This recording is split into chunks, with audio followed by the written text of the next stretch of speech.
Good morning students. आज हम पढ़ेंगे कक्षा 6वीं विषय गणित में अध्याय 11 चर संख्या। इसमें सबसे पहले हम परिभाषाएं को पढ़ लेते हैं। परिभाषा है हमारा पहला अक्षर संख्या। जो अक्षर संख्याओं को दर्शाने के काम में आते हैं उसे हम अक्षर संख्या कहते हैं। जैसे कि A, B, C। इसको हम कैसे समझ सकते हैं? जैसे हमको किसी को क्रम से लिखना है, ठीक है, तो क्रम से लिखना है तो हम 1 2 3 ऐसे डालते हैं, या फिर हम ABCD ये ऐसा भी हम दर्शा सकते हैं, ठीक है। तो अक्षर जो है वो संख्याओं को दर्शाने के काम में आते हैं, उसे हम अक्षर संख्या कहते हैं। दूसरा होता है हमारा अचर राशि। अचर राशि क्या होती है? वह राशि जिसका एक निश्चित संख्यात्मक मान होता है, अचर राशि कहलाता है। निश्चित यानी कि जैसे हमारा 1 है उसको 1 ही पढ़ेंगे, है ना। 5 है 5 पढ़ेंगे, 12 है 12 पढ़ेंगे, तो वो निश्चित संख्यात्मक मान है, उसे हम क्या कहते हैं? अचर राशि कहेंगे। तीसरा हमारा होता है चर राशि। चर राशि क्या होता है? वह राशि जिसके कई संख्यात्मक मान हो सकते हैं, चर राशि कहलाती है। कई संख्यात्मक मान जैसे कि समीकरण चैप्टर जो हमने पढ़े थे उसमें हमने देखा था कि x हो, y हो, z हो, ये सब क्या है? अचर राशि है। क्यों? क्योंकि इसमें जो मान होते हैं वो अलग अलग आते हैं। कभी 1 आता है, x की वैल्यू कभी 1 आई थी जब हमने समीकरण को हल किया था, तो x की वैल्यू कभी 3 आया है, कभी 1 आया है, कभी 5 आया है ना। तो इसमें क्या होती है? वैल्यू जो है वो बदलती रहती है, कई संख्यात्मक मान हो जाते हैं, इसलिए हम इसे क्या कहते हैं? चर राशि, ठीक है। तो अचर राशि क्या होती है? जिसका संख्यात्मक मान होता है, निश्चित संख्यात्मक मान होता है, उसे हम अचर राशि कहते हैं। और चर राशि किसे कहते हैं? ऐसी राशि जिसके कई संख्यात्मक मान होते हैं, उसे हम अचर राशि कहते हैं, ठीक है। तो जैसे कि हमारा एग्जाम्पल यदि हम ले लेते हैं 3a प्लस बी, ठीक है, 3a प्लस बी या फिर 3a प्लस 2b, ठीक है, 3a प्लस 2b, उसमें a और b जो है वो क्या है? चर राशि है, ठीक है। और 3 और जो 2 है वो क्या है? अचर राशि, क्योंकि 3 और 2 संख्यात्मक मान हो गए, ठीक है। और a और b की वैल्यू हम बदल सकते हैं, इसलिए वो चर राशि हो गया। नेक्स्ट अब हम पढ़ लेते हैं प्रश्नावली 11। प्रश्नावली 11 में क्या होता है? हम इन्हीं चर राशि, अचर राशि और अक्षर संख्या का उपयोग करके ही यहाँ पर हम लिखे हैं। तो यहाँ पर प्रश्न हमारा पहला वही बोल रहा है कि निम्नलिखित को संख्याओं, अक्षर संख्याओं तथा मूलभूत संक्रियाओं के चिन्हों की सहायता से लिखिए या दिखाइए, यह भी बताइए कि प्रत्येक अक्षर क्या बताता है, ठीक है। तो यहाँ पर क्या बोल रहा है? आपको संख्याओं का यूज करना है, जैसे कि 1 2 3 4, ठीक है। अक्षर संख्या यूज कर सकते हो ABCD, है ना। और संक्रियाएं जैसे कि प्लस माइनस गुणा भाग, ठीक है, ये जो चिन्ह है उसकी सहायता से दिखाना है आपको, ठीक है। यह भी बताना है कि प्रत्येक अक्षर क्या बताता है। तो जैसे कि यहाँ पर पहला नंबर दिया हुआ है, एक वृत्त का व्यास उसकी त्रिज्या से दुगुना है। क्या बोल रहा है? एक वृत्त का व्यास उसकी त्रिज्या से दुगुना है। वृत्त कैसे बनाते हैं? जिसमें केंद्र होता है, केंद्र के चारों ओर क्या होती है? परिधि होती है। तो केंद्र से परिधि को मिलाने वाली रेखा क्या होती है? त्रिज्या होती है। और दोनों साइड यदि हम मिला दें परिधि को तो क्या हो जाती है? व्यास हो जाती है, ठीक है। तो व्यास जो होता है वो त्रिज्या से दुगुना होता है, ये हमने पढ़ा हुआ है, ठीक है। तो उसको हमको सिर्फ अक्षर संख्या में लिखना है, इसमें कुछ सॉल्व नहीं करना है। तो हम क्या मान रहे हैं? माना कि वृत्त का व्यास जो है वो d, ठीक है। वृत्त के व्यास को हम किसे दर्शाते हैं? d से दर्शाते हैं, ठीक है। और उसकी त्रिज्या को हम किसे दर्शाते हैं? r से, ठीक है, रेडियस है हमारा।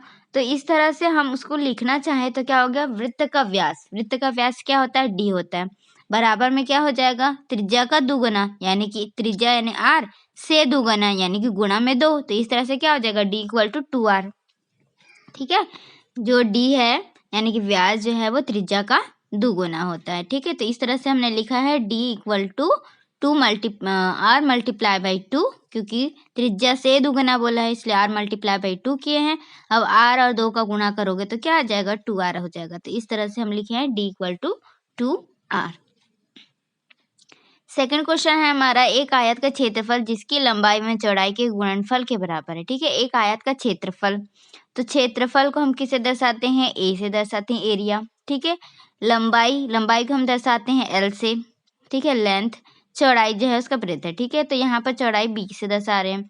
तो क्या बोल रहा है? एक आयत का क्षेत्रफल, तो क्षेत्रफल को हमने a से दर्शाया, उसकी लंबाई यानी कि l लिया, एवं चौड़ाई तो b ले लिया, के गुणनफल यानी कि लंबाई और चौड़ाई का गुणा कर देते हैं। तो लंबाई का l हो गया, चौड़ाई का b हुआ, उन दोनों के बीच में गुणा का निशान लगा दिए।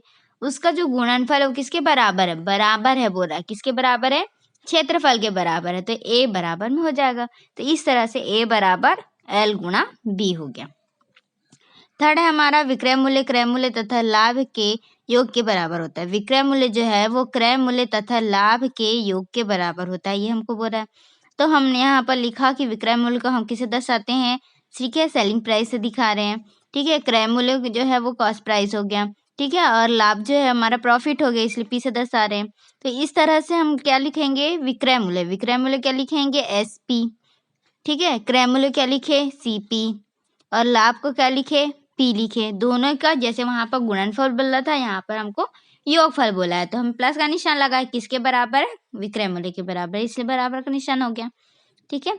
नेक्स्ट हमारा किसी संख्या में दूसरी संख्या को जोड़ा जाए। अब कोई संख्या लेना, जैसे कि 5 लेना है, 5 में 3 को जोड़ना है, ठीक है। तो यहाँ पर तो 5 और 3 नहीं दिया है, तो उसको हम क्या लिखेंगे, ए संख्या और बी संख्या लिए हैं, ठीक है। तो माना कि एक संख्या हमारा ए है तथा दूसरी संख्या क्या है, बी है। अब दोनों को जोड़ दिए तो इसलिए क्या हुआ, a प्लस बी हो गया। फिफ्थ नंबर का क्वेश्चन बोला है किसी संख्या में से 7 निकालो। अब किसी संख्या मान लो आप ले लो 12, 12 में 7 को निकाल लो बोल रहा है, तो क्या करोगे, 12 में 7 घटा दोगे, है ना। तो यहाँ पर भी 12 नहीं दिया है, इसलिए हम क्या लिखेंगे, मानना कि वह संख्या क्या है, x है, तो उसमें हम क्या निकाल रहे हैं, 7 निकाल रहे हैं, तो x माइनस 7 हो गया, ठीक। फिर नेक्स्ट हमारा है मिश्र धन मूलधन तथा ब्याज के योगफल के बराबर होता है। मिश्र धन जो है वो मूलधन तथा ब्याज के योगफल के बराबर होता है। जैसे हमारा थर्ड नंबर का क्वेश्चन था विक्रय मूल्य वाला, वैसे यहाँ पर भी दिया है। माना कि मिश्र धन को हम क्या लेते हैं, ए ले रहे हैं, ठीक है। मिश्र धन जो है अमाउंट ए हो गया, मूलधन जो है वो हमारा यहाँ पर प्राइस हो गया, और ब्याज जो है मैंने यहाँ पर आई लिया है, उसको क्या बोलते हैं, इंटरेस्ट, ठीक है। तो इस तरह से हमारा मिश्र धन जो है वो मूलधन यानी कि पी और ब्याज यानी कि आई के योगफल यानी कि जोड़ दिए उसके बराबर है, तो इसलिए हमने लिखा है ए बराबर पी धन आई, ठीक। तो इस तरह से आपका यहाँ पर जो पहला क्वेश्चन बोला था उसको हमको अक्षर संख्या का यूज करके लिखना था, ठीक है। नेक्स्ट हमारा प्रश्न नंबर 2 बोल रहा है सही गलत कथन छांटिए एवं गलत कथनों को सुधार कर लिखें। आपको जहां पर गलत लगेगा कि हाँ यहाँ पर ये गलत है, उसको बस करेक्शन करना है, ठीक है। तो पहला बोल रहा है संख्या ए का परवर्ती a प्लस 1 होगा। तो हमने स्टार्टिंग में पढ़ा था पूर्ववर्ती और परवर्ती। परवर्ती यानी क्या होता है, जिसमें हम एक जोड़ते हैं, पूर्ववर्ती यानी जिसमें एक हम घटाते हैं। तो ए कोई संख्या है, यदि हमको परवर्ती लेना है तो उसमें एक हम जोड़ेंगे, तो ये सही हुआ, तो इसमें हमको कोई करेक्शन नहीं करना है, आपको उत्तर में लिखना है सही है, ठीक है। सेकंड क्वेश्चन बोल रहा है कि x का मान परिस्थिति के अनुसार बदलता रहता है। तो x का मान परिस्थिति के अनुसार बदलता रहता है, अभी हमने पढ़ा है ना, मैंने समझाया। समीकरण चैप्टर में भी हमने देखा है कि x का मान कभी 1 आता है, कभी 5 आता है, कभी 10 आता है ना। तो वो परिस्थिति के अनुसार बदलता रहता है, तो ये भी क्या हुआ, सत्य हुआ, ठीक है। तीसरा हमारा क्या बोल रहा है 2n एक विषम संख्या है। 2n, तो मान लीजिए आपका n की वैल्यू कहाँ से स्टार्ट ले रहे हो, 1 से ले रहे हो, तो 2n यानी कि 2 मल्टीप्लाई बाय n, जैसे कि हमने 2r को लिखा था, r गुणा 2, वैसे आप n गुणा 2 समझ लीजिए उसको। तो n की वैल्यू यदि आप 1 रखोगे तो कितना आएगा, 1 गुणा 2 2 आएगा। n की वैल्यू यदि आप 2 रख रहे हो तो 2 गुणा 2 कितना होता है, 4 हो रहा है, ठीक है। 3 रख रहे हो तो n की वैल्यू 3 हो गई, 3 गुणा 2 6 हो गया। तो सारे जो संख्या है वो क्या आ रही है, सम संख्या में आ रही है, 2 4 6 8 इस तरह से आ रहा है। लेकिन सम संख्या तो 2 4 6 8 होता है, विषम संख्या 1 2 3 4 होता है, सॉरी विषम संख्या 1 3 5 7 होता है, तो ये क्या हो गया, गलत हो गया। 2n जो है वो सम संख्या होती है, तो आपको यहाँ पर करेक्शन करने बोला था, तो आप सही उत्तर यहाँ पे लिखोगे कि 2n एक सम संख्या होगी। चौथा हमारा है m गुणा n दो अज्ञात संख्याओं का गुणनफल है। तो m गुणा n, ठीक है, दो अज्ञात संख्याओं का गुणनफल है, तो ये भी क्या हुआ, गलत हो गया। सही उत्तर क्या हो जाएगा, m गुणा n दो ज्ञात संख्याओं का गुणनफल होता है। जब भी हमको गुणा करने के लिए दिया जाता है तो हमको संख्या पता होती है कि हमको किन संख्याओं का गुणा करना है, इस तरह से क्या लिखोगे आप कि वो ज्ञात संख्याओं का गुणनफल है। पांचवा आपको क्वेश्चन बोला है चरांकों के समय आता है अंग्रेजी वर्णमाला के छोटे अक्षरों से दर्शाते हैं, तो ये क्या हुआ, गलत हुआ। सही उत्तर क्या हो जाएगा, चरांकों को हिंदी अथवा अंग्रेजी के वर्णमाला के किसी भी अक्षर से दर्शा सकते हैं, ठीक है। यहाँ पर सिर्फ चरांक को अंग्रेजी में ही नहीं लिख सकते, ABCD में ही लिख सकते, उसको हिंदी अथवा इंग्लिश दोनों के वर्णमाला के किसी भी अक्षर से दर्शा सकते हैं। जैसे कि हम पॉइंट दर्शाते हैं तो अ, ब, स, द ऐसा करके भी लिखते हैं, क, ख, ग, घ भी हमने अंकित करते हैं। ठीक है, इस तरह से हिंदी और अंग्रेजी दोनों ही वर्णमाला के किसी भी अक्षर से हम दर्शा सकते हैं। तो इस तरह से अध्याय 11 जो चर संख्या था उसमें हमको यही 2 क्वेश्चन दिए थे कि पहला वाला का आपको अक्षर संख्या का उपयोग करके लिखना है, जिसमें आपका स्मॉल लेटर तो स्मॉल लेटर लिखोगे, कैपिटल है तो कैपिटल लेटर में लिखोगे। ठीक है। प्रश्न नंबर 2 में आपको सही गलत दिया था, गलत कथन को आपको सुधार के लिखना था, जिसमें आपका तीसरा नंबर और यहाँ पर चौथा नंबर और पांचवा नंबर जो है वो गलत था, उसको ही हमको सुधार के लिखने थे।